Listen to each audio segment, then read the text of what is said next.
শুভ দুপুর দর্শক, আমন্ত্রণ ব্যবসা বাণিজ্য আর অর্থনীতির সবশেষ সংবাদ নিয়ে নিউজ 24-এর নিয়মিত আয়োজন আপন ফ্যামিলি মার্ট বিজনেস আওয়ারে। সাথে আছি আমি রিয়াজ সুমন। শনি থেকে বৃহস্পতিবার দুপুর 1টায় প্রচারিত হচ্ছে এই অনুষ্ঠান। আয়োজনে থাকছে দেশ বিদেশের ব্যবসা বাণিজ্যের সবশেষ খবর এবং খবরের বিশ্লেষণ।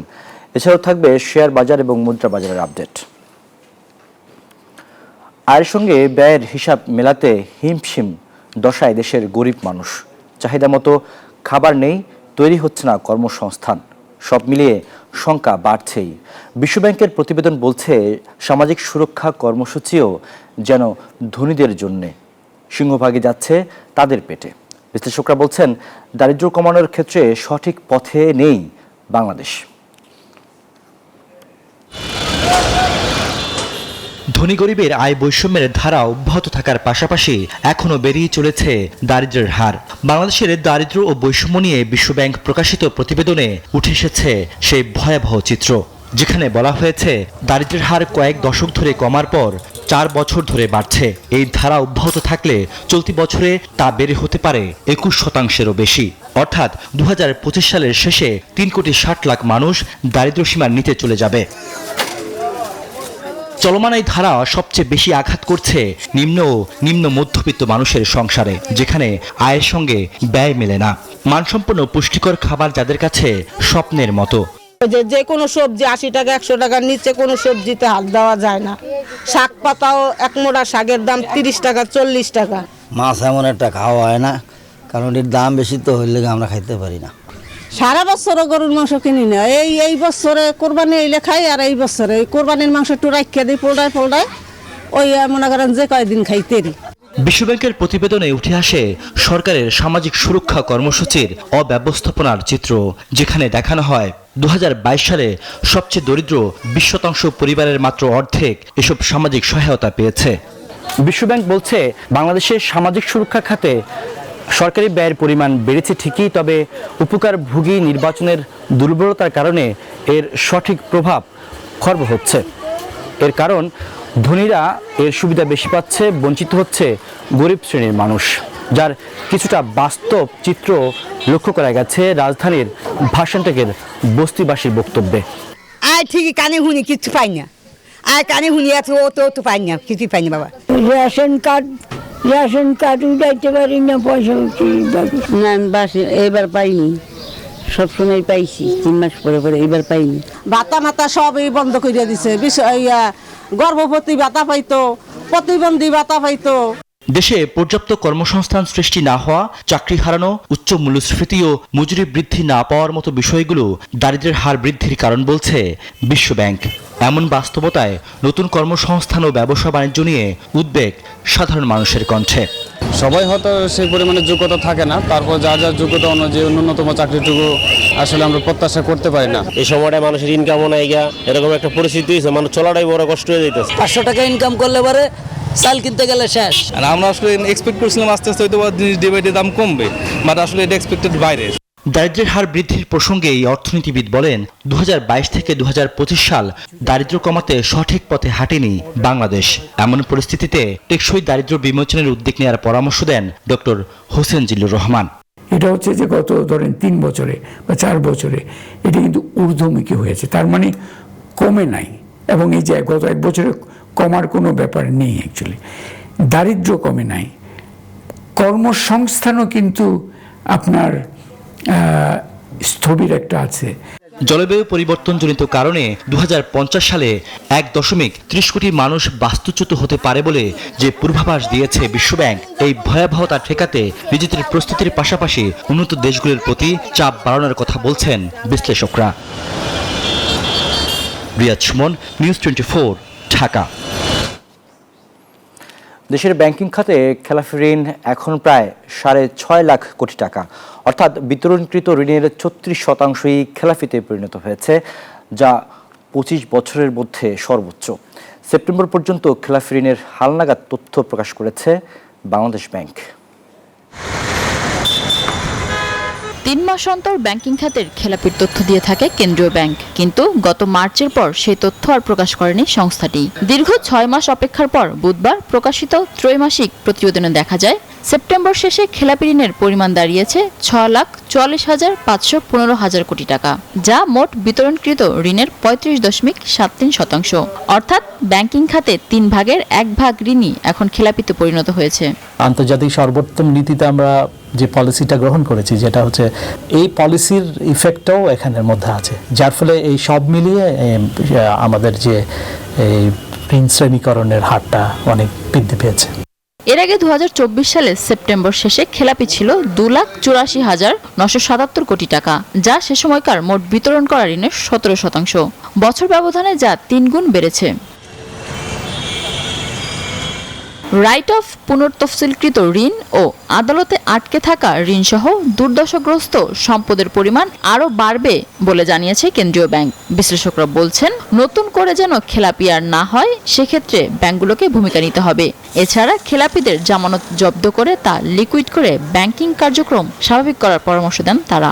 বাংলাদেশ ব্যাংক যে ব্যবস্থাটি নিয়েছে, যে যাদের ঋণ খেলাপিগুলো হয়েছে তাদের ঋণ রিশিডিউলিং করা, যে 10 বছর মেয়াদে তাদের যে সুযোগ দেয়া, প্রতি বছর 2% যদি তারা ঋণ পরিশোধ করে তাহলে এই ঋণগুলোকে আবার স্বাভাবিক ঋণে পরিণত করা, এটাও কিন্তু বুমেরাং হতে পারে।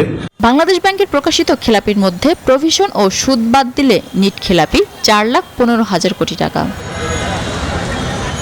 মিনা ফিরদাউস, নিউজ 24, ঢাকা। দর্শক, রিপোর্টটি দেখলাম যেখানে আমরা দেখানো হয়েছে যে খেলাপি ঋণ বেড়েছে 6.5 লাখ কোটি টাকা। এই যে নজিরবিহীন খেলাপি ঋণ বাড়ছে, এই বিষয়টি নিয়ে আজ আমরা আলোচনা করতে চাই। আমাদের সাথে যুক্ত আছেন বিআইবিএম-এর সাবেক মহাপরিচালক তৌফিক আহমেদ চৌধুরী। তৌফিক আহমেদ চৌধুরী, আপনি আমাকে নিশ্চয়ই শুনতে পাচ্ছেন। যে বিষয়টি প্রশ্ন করতে চাই সেটি হচ্ছে যে এই যে নজিরবিহীন খেলাপি ঋণ বাড়ছে, এটি আসলে আপনি কিভাবে দেখছেন? যদি বিষয় একটু আপনি আপনার অবজারভেশন বা আপনার মতামত দিতেন। ধন্যবাদ নিউজ 24-কে।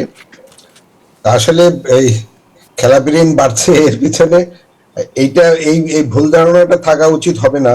এখন কিন্তু নতুন করে কোনো খেলাপি ঋণ সৃষ্টি হচ্ছে না, এগুলো কিন্তু পুরাতন খেলাপি ঋণগুলো এখন প্রকাশিত হচ্ছে।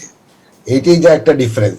কারণ আমরা পুরাতন খেলাপি ঋণগুলোকে আমরা তো আগে সম্পূর্ণভাবে ডিসক্লোজ করতাম না, যেটাকে আমরা সবাই বলে আন্ডার দ্য কার্পেট রেখে দিতাম, তাই না? তো আসলে আমাদের আগের ক্লাসিফিকেশন, ক্যালকুলেশন প্রসিডিউর গুলো ছিল একটু কনজারভেটিভ, মানে আসলে ইন্টারন্যাশনাল স্ট্যান্ডার্ড প্র্যাকটিস অনুযায়ী না।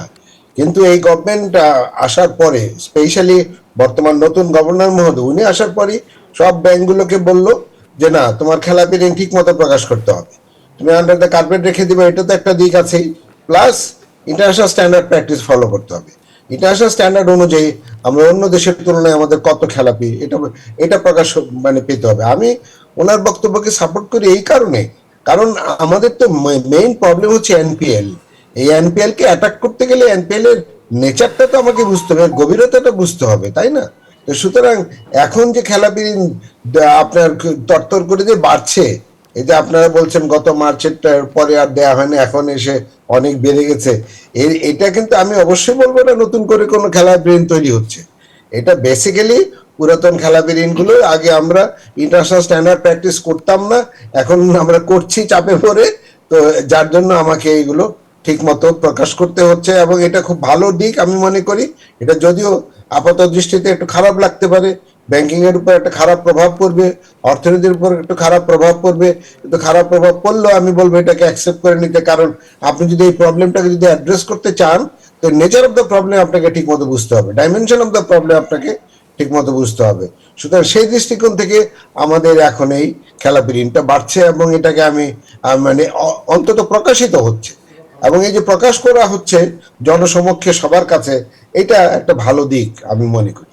জনাব তৌফিক, আপনি যদি বলতেন এই খেলাপি ঋণের আগের চিত্র এবং এখনকার চিত্রের সাথে যে বড় ধরনের একটি পার্থক্য, তার মানে কি আগে খেলাপি ঋণের কম দেখানো হতো? মানে আপনার কম দেখানো হতো, আগে যে সাবস্ট্যান্ডার্ড লোন দেখাতে আপনার 9 মাসে, তারপরে ডাউটফুল এটা দেখাতে 12 মাসে, তারপরে আপনার ব্যাড এন্ড লস এটা 15 মাস বা আরো অনেক পরে যায়। এখন তো 3, 6, 9 এর মধ্যে আপনাকে থাকতে হবে। যেমন আমাদের দেশে আগে আরেকটা ক্লাসিফিকেশন এসএমএ বলে কিছু নাই, ইন্টারন্যাশনাল মানে ব্যাংকিং প্র্যাকটিসে বা বাসেল এগ্রিমেন্টে।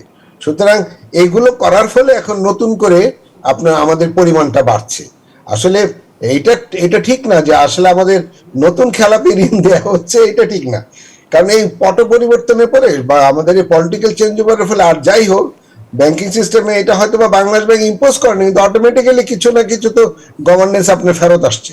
অ্যাটলিস্ট কিছু পরিমাণে হলেও তারা একটু আপনার অ্যালার্ট আপনার হয়েছে। তো সুতরাং এই নতুন খেলাপি ঋণ বাড়ছে না, বরঞ্চ পুরাতন খেলাপি ঋণগুলো এখন প্রকাশিত হচ্ছে। সুতরাং এই যে এখন বলতেছে 35 বা 36, আমি আজকে দৈনিক কি বলে আপনার বাংলা বা কি বলে আপনার এটা কি বলে পত্রিকাটা, এটা হচ্ছে বণিক বার্তা রিপোর্টে দেখলাম তারা অনেকগুলো দেশের সাথে কম্পেয়ারও করেছে এবং this the highest in the world, তাই না? This the highest in the world 36%। আর আসলে তো আমরা আবার এটার মধ্যে তো আমরা কি বলে এই যে যেগুলো নাকি মাপ করে দিচ্ছি বা যেগুলো আপনার কোর্টে আছে ওইগুলোকে ধরে, সেগুলো ধরলে আপনার ডেফিনেটলি 40% উপরে যাবে। একটা দেশে যদি 40% হয়ে যায় আপনার খেলাপি ঋণ, তো ওই দেশে ব্যাংকিং ব্যবস্থা টিকবে? তো না টিকুক ব্যাংকিং ব্যবস্থা, বাংলাদেশের অর্থনীতি, বাংলাদেশের ফাইন্যান্সিয়াল সিস্টেমটা হচ্ছে কিন্তু ব্যাংক বেসড।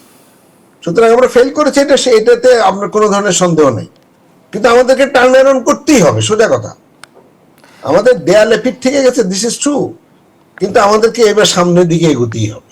সুতরাং আমাদেরকে এটা রাস্তা একটা বের করতেই হবে, সোজা কথা।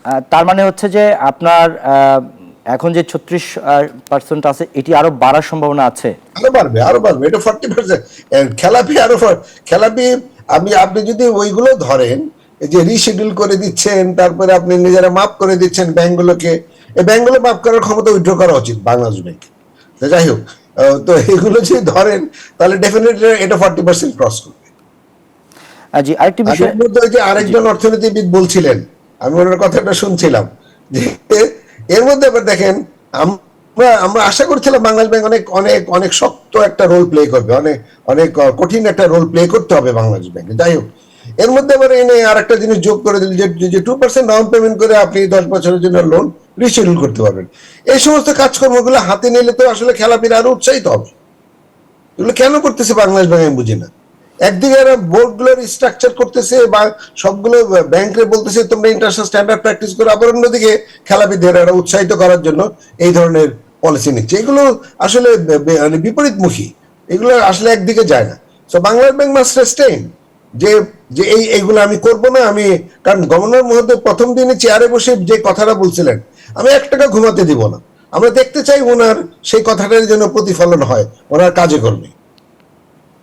জি, আরেকটি বিষয়ে যে জানতে চাই আপনার কাছে, যে এই যে শীর্ষ যে খেলাফি প্রতিষ্ঠান বা ব্যক্তি আছে যারা, এদের বিরুদ্ধে আসলে মানে আইনগত ব্যবস্থা নেওয়ার কি পরামর্শ বা এগুলো আদায় করার ক্ষেত্রে আসলে সরকার বা বাংলাদেশ ব্যাংক কি পদক্ষেপ নিতে পারে বলে মনে করেন?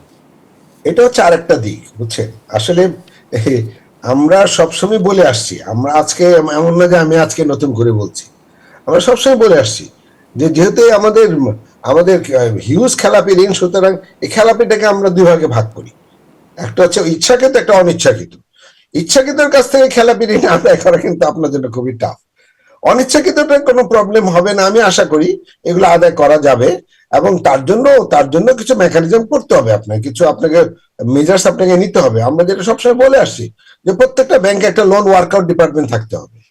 একটা লোন ওয়ার্কআউট ডিপার্টমেন্টের লোকেরাই অনিচ্ছাকৃত খেলাপিদের সাথে বসে তার কাছে জিজ্ঞেস করবে যে ভাই কেন আপনি ডিফল্ট করলেন, এটা আমার প্রবলেমের জন্য না, আপনার প্রবলেমের জন্য না, মার্কেটিং প্রবলেমের জন্য নাকি অন্য কোনো কারণের জন্য, নাকি আপনি র মেটেরিয়াল পান নাই, কি কারণে হলো, তাই না? তো কারণগুলো খুঁজে বের করে অ্যাকর্ডিংলি তারা মেজার্স গুলো নেবে। সবার জন্য একই ধরনের মেজার্স হবে না, তাই না? So one size fits all এখানে হবে না, এখানে কেস টু কেস আপনার ভ্যারি করবে। আর কিন্তু যারা নাকি ইচ্ছাকৃত খেলাপি, ইচ্ছাকৃত ডেফিনেশনটাও আমরা ঠিক মতো দিইনি। অন্যান্য দেশগুলো কিভাবে ডেফিনেশন দিয়েছে সেগুলো একটু দেখা উচিত, তাই না? যেমন ইন্ডিয়াতে নিয়ম আছে যে প্রত্যেকটা ব্যাংকেরই বাংলাদেশ মানে সেন্ট্রাল ব্যাংকে আপনার স্টেটমেন্ট পাঠাতে হবে যে দিস মাচ ইজ মাই ইচ্ছাকৃত খেলাপি, দিস মাচ অনিচ্ছাকৃত খেলাপি, তাই না? তো ইচ্ছাকৃত খেলাপিদের আপনি ব্যাংকিং মেজার্স নিয়ে কিছু করতে পারবেন না, তাদের জন্য দরকার হবে অ্যাডমিনিস্ট্রেটিভ মেজার্স, তাদের জন্য দরকার হবে কঠোর আপনার প্রশাসনিক ব্যবস্থা, তাই না? এবং সেখানে আপনি এই যে আপনি সব মানে খারাপ ব্যাংকগুলোকে আপনি মার্চ করে দিয়ে তাদেরকে বেল আউট করতেছেন, তাই না? এইগুলো করে আরো তাদেরকে উৎসাহিত করা হচ্ছে। কারণ এই ব্যাংকগুলো প্রবলেম ব্যাংক কেন হলো? এগুলোতে এই সমস্ত আপনার ইচ্ছাকৃত খেলাপিদের ইচ্ছাকৃতভাবে টাকা পয়সা লুটপাট করার জন্য এইগুলো প্রবলেম ব্যাংক হয়েছে। সুতরাং এদেরকে যদি শাস্তির আওতায় না আসা যায়, এদের এগেনস্টে যদি অ্যাডমিনিস্ট্রেটিভ মেজার্স ঠিক মতো না নেওয়া যায়, তাহলে কিন্তু ডেফিনেটলি আপনার এই ট্রেনটা আপাতত হয়তো বা একটু কম আছে, কিন্তু আবার কিন্তু এটা মাথা চাড়া দিবে, তাই না? সুতরাং তাদেরকে এই শাস্তির আওতায় আনতে হবে। জি জনাব তৌফিক, আমরা একটু আজকের পত্রিকার কয়েকটি গুরুত্বপূর্ণ শিরোনাম একটু দেখতে চাই। আমাদের হাত থেকে কিছু আজকের দৈনিকগুলোর, জাতীয় দৈনিকগুলোর কয়েকটি শিরোনাম আছে, সেগুলো একটু আমরা দেখতে চাই। আমরা দেখতে চাই যে দ্য বিজনেস স্ট্যান্ডার্ড তারা একটি শিরোনাম করেছে যে 35.7% ঋণী খেলাপি, 6 মাসে বেড়েছে 2.24 লাখ কোটি, মোট পরিমাণ 6.44 লাখ কোটি টাকা। এরপরটি দেখতে চাই দ্য ফিনান্সিয়াল এক্সপ্রেস, তারা বলছে যে তাদের একটি শিরোনাম করেছে ব্যাংকিং খাতে চাপ, সেপ্টেম্বরে খেলাপি ঋণের পরিমাণ দাঁড়ালো 6.44 ট্রিলিয়ন টাকায়। যে বিষয়টি নিয়ে আমরা আজকে আলোচনা করছি সেই শিরোনামটি তারা শিরোনাম করেছে। আমরা তারপরের কার্ডটি দেখতে চাই। এখানে কালের কণ্ঠ একটি নিউজ করেছে যেখানে মোহাম্মদ হাতেম, বিকেএমএর প্রেসিডেন্ট, তাকে সে বলা হচ্ছে যে কেন্দ্রীয় ব্যাংক চায় খেলাপি ঋণ বাড়ুক, এটি মোহাম্মদ হাতেম বলেছেন। এই বক্তব্যটি তিনি আসলে বলেছেন যে এখানে যারা ঋণ পাওয়ার যোগ্যতা রাখে তাদেরকে ঋণ দেওয়া হয়নি, বরং সেগুলো অন্য যারা পাওয়ার যোগ্যতা নেই বা অসাধু তাদেরকে দেওয়া হয়েছে, এরকম একটি অভিযোগ তার এই নিউজটিতে রয়েছে। আমরা পরেরটি দেখতে চাই। বাংলাদেশ প্রতিদিন, তারা একটি শিরোনাম করেছে ব্যাংকের এমডি হতে লাগবে 25 বছরের অভিজ্ঞতা। পরেরটি দেখতে চাই। পরের শিরোনামটিতে আমরা দেখতে চাই যে সমকাল একটি শিরোনাম করেছে যে ক্ষুদ্র ঋণ ব্যাংক অধ্যাদেশ 2025-এর খসড়া, জামানত ছাড়াই ঋণ পাবেন উদ্যোক্তারা, থাকবে সৃষ্টিকারী প্রকল্প, কারিগরি সহায়তা, ব্যাংকের পরিশোধিত মূলধন হবে 100 কোটি টাকা, সরকারি ও বেসরকারি উদ্যোগে ব্যাংক হতে পারে। আমরা আজকের কয়েকটি পত্রিকার শিরোনাম দেখে নিলাম, আবারও আলোচনা করতে চাই জনাব তৌফিক আহমদ চৌধুরী আপনার সাথে। যে বিষয়টি নিয়ে আসলে আপনার কাছে আলোচনা ছিলাম যে এই যে নজিরবিহীনভাবে খেলাপি ঋণ বাড়ছে, সে বিষয়টি নিয়ে আরেকটি ব্যাংকাররা বা এর সাথে সংশ্লিষ্টরা বলছেন যে আন্তর্জাতিক মুদ্রা তহবিল বা IMF এর পরামর্শে খেলাপি ঋণের পরিমাণ ও হার নির্ধারণে আন্তর্জাতিক মানদণ্ড অনুসরণ করছে বাংলাদেশ ব্যাংক, এই কারণে খেলাপি ঋণের পরিমাণও হার বাড়ছে। আপনি কি মনে করেন এই বিষয়ে? না, আপনি তো আন্তর্জাতিক মানদণ্ড আপনাকে ব্যবহার করতে হবে, তাহলে তো আপনি এলসি অ্যাকসেপ্ট করবেন না বাইরে। ওইটা অ্যাকসেপ্ট করতে পারবেন, ওইটা টলারেট করতে পারবেন? এই যে আমাদের বাংলাদেশের, আপনারা হয়তো বা জানেন না, বাংলাদেশের বহু ব্যাংকের নষ্ট অ্যাকাউন্ট কেটে দিচ্ছে বিদেশি ব্যাংকগুলো, কারণ বলতেছে না তোমাদের ব্যাংকিং এনভায়রনমেন্ট ভালো না, তাই না? সুতরাং আপনি কি ওইটা অ্যাকসেপ্ট করতে পারেন? আর আন্তর্জাতিক নীতিমালা আপনাকে ব্যবহার করতেই হবে, মানে what ever is the cost. এটা ছাড়া আপনি মানে সারা পৃথিবীতে আপনি বুক উঁচিয়ে দাঁড়াতে পারবেন না। আপনি আপনার ক্যাপিটাল স্ট্যান্ডার্ড হচ্ছে 10% অফ রিস্ক ওয়েটেড অ্যাসেট বা 8% অফ রিস্ক ওয়েটেড অ্যাসেট, আবার 2.5% অফ ক্যাপিটাল কনজারভেশন বাফার। আপনি সেখানে আমাদের বহু ব্যাংকই আপনার ক্যাপিটাল শর্টফল। এগুলো কেন? এগুলো সেন্ট্রাল ব্যাংক কি করে? সেন্ট্রাল ব্যাংক ধরবে না, এবং সেন্ট্রাল ব্যাংকের সম্পূর্ণ ক্ষমতা দিতে হবে, সেন্ট্রাল ব্যাংকটা নিরপেক্ষ করতে হবে, গভর্নর সাহেবের ক্ষমতা বাড়াতে হবে, এবং শক্তিশালী সেন্ট্রাল ব্যাংক এবং সরকারের রাজনৈতিক সদিচ্ছা এবং একটা শক্তিশালী সেন্ট্রাল ব্যাংক ছাড়া এই ব্যাংকিং সিস্টেমকে টার্ন অ্যারাউন্ড করাতে পারবে না কেউ। জনাব তৌফিক, আপনার কাছে আরেকটি প্রশ্ন আছে, সেটি হচ্ছে যে বাংলাদেশ ব্যাংকের তথ্য বলছে যে সেপ্টেম্বর শেষে ব্যাংক খাতে প্রভিশন ঘাটতিও দাঁড়িয়েছে 3,44,231 কোটি টাকা। 3 মাস আগে যা ছিল 3,19,720 টাকা। এই যে এটি বেড়েছে প্রভিশন ঘাটতি, এটি নিয়ে যদি একটু সংক্ষেপে বলতেন। প্রভিশন ঘাটতি বাড়া মানে কি?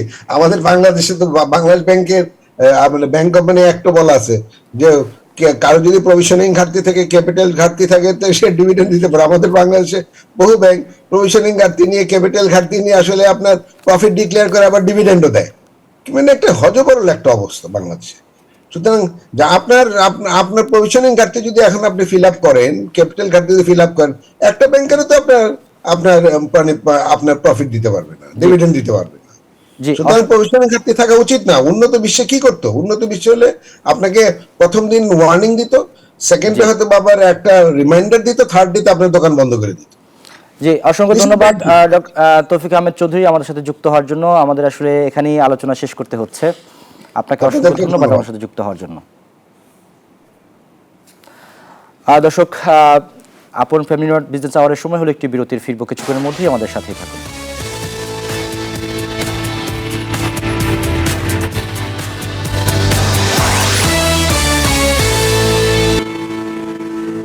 বিরতির পর আবারও আমন্ত্রণ আপন ফ্যামিলি মার্ট বিজনেস আওয়ারে। দর্শক, এবারে জানাতে চাই শেয়ার বাজারের আপডেট।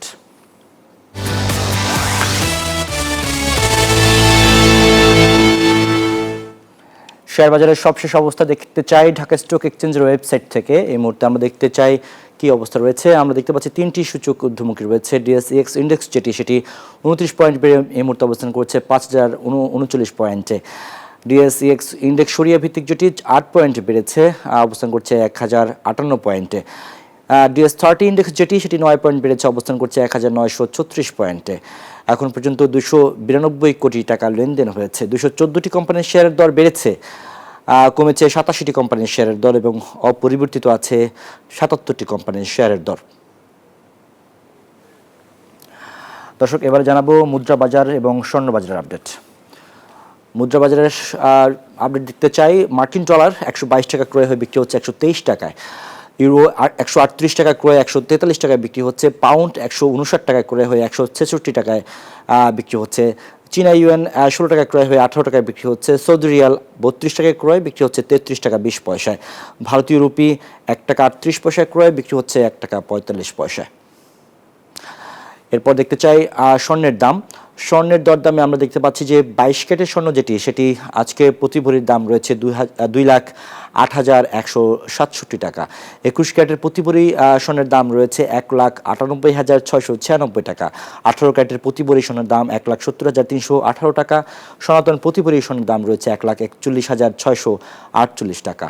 একই সাথে জানাবো রূপার দাম। রূপার দামে আমরা দেখতে পাচ্ছি যে 22 ক্যারেটের রূপা সেটি প্রতি ভরির দাম আজকের বাজারে রয়েছে 4,246 টাকা। 21 ক্যারেটের প্রতি ভরি রূপার দাম রয়েছে 4,047 টাকা।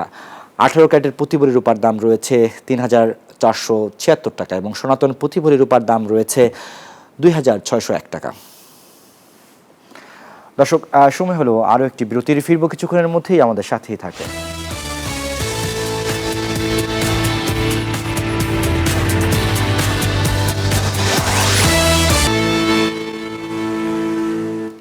বিরতির পর আবারও আমন্ত্রণ আপন ফ্যামিলি মার্ট বিজনেস আওয়ারে। দর্শক, এবারে জানাবো জনপথে শিল্প বাণিজ্যের খবর।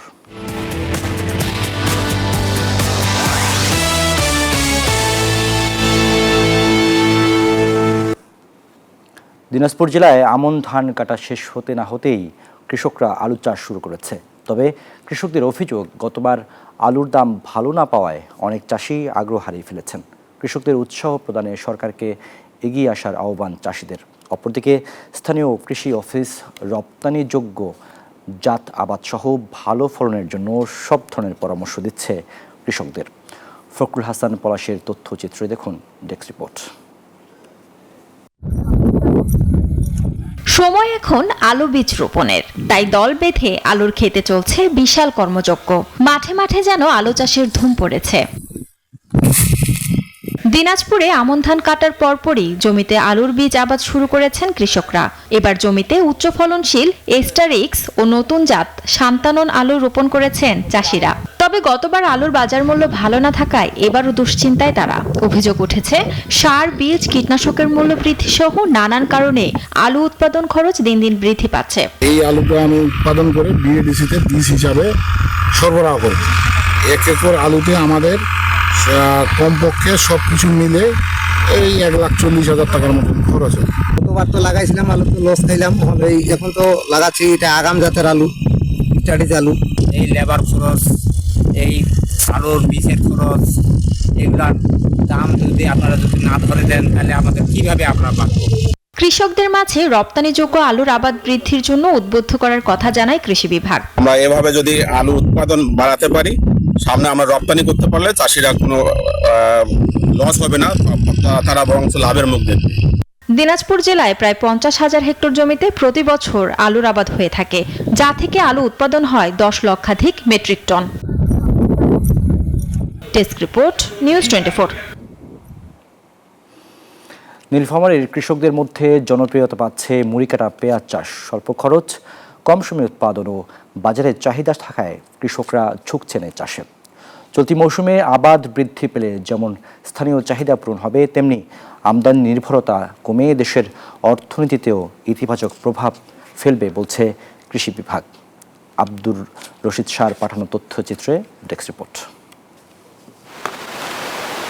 বিস্তীর্ণ মাঠ জুড়ে চলছে মুড়িকাটা পেঁয়াজের বীজ বপন আর পরিচর্যা। প্রচলিত পেঁয়াজের তুলনায় এই জাতের উৎপাদন ব্যয় কম এবং ঝুঁকিও তুলনামূলক কম, তাই কৃষকদের আগ্রহ বাড়ছে দিন দিন। বিঘা প্রতি চাষে ব্যয় হয় প্রায় 25 থেকে 30 হাজার টাকা, আর পেঁয়াজ বিক্রি করে পাওয়া যায় 60 থেকে 70 হাজার টাকা। মুড়ি পেঁয়াজে খরচ হয়েছে পর্যন্ত আমার 10 থেকে 15 হাজার টাকা আমার খরচ হয়েছে। তো পেঁয়াজ মোটামুটি ভালো আছে। পেঁয়াজের আবাদ আল্লাহর রহমতে ভালো হয়েছে। এবার খরচ হয় 20 থেকে 30,000, 50-60 হাজার টাকা বিক্রি হয়। বর্তমান যে বাজার, এই বাজারটা যদি থাকে তা আমরা ভালো আশা করতেছি যে টাকা মোটা ডবল টাকা পাবো। কৃষি কর্মকর্তারা জানান, মুড়িকাটা পেঁয়াজের আবাদ বাড়লে দেশের মোট উৎপাদন বৃদ্ধি পাবে, এতে কমবে আমদানি নির্ভরতা। পেঁয়াজের উৎপাদনও বাড়বে এবং আসলে দেশের আমদানি নির্ভরতা আমরা কমিয়ে নিয়ে আসতে পারবো, এবং কৃষকরা যাতে পেঁয়াজের দামটাও যেন তারা ঠিক মতন পায়, এটাও আমরা আশা করতে পারি। জেলা জুড়ে এই মৌসুমে 1051 হেক্টর জমিতে মুড়িকাটা পেঁয়াজ আবাদ করার লক্ষ্যমাত্রা নির্ধারণ করেছে কৃষি বিভাগ। Desk report, news 24। দর্শক, আমরা পেঁয়াজের মুড়িকাটার নিউজটি দেখলাম। এবারে জানাতে চাই বিশ্ব বাণিজ্যের খবর।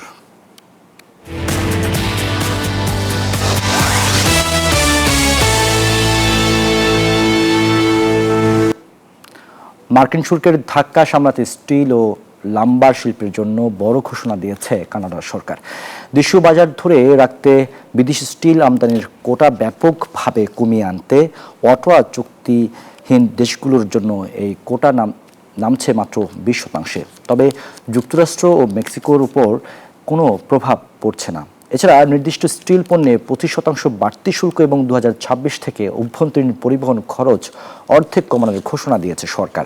পাশাপাশি আবাসন খাতে দেশি পণ্যের ব্যবহার বাড়াতে ব্যবসায়ীদের দেয়া হবে বিশেষ আর্থিক সহায়তা।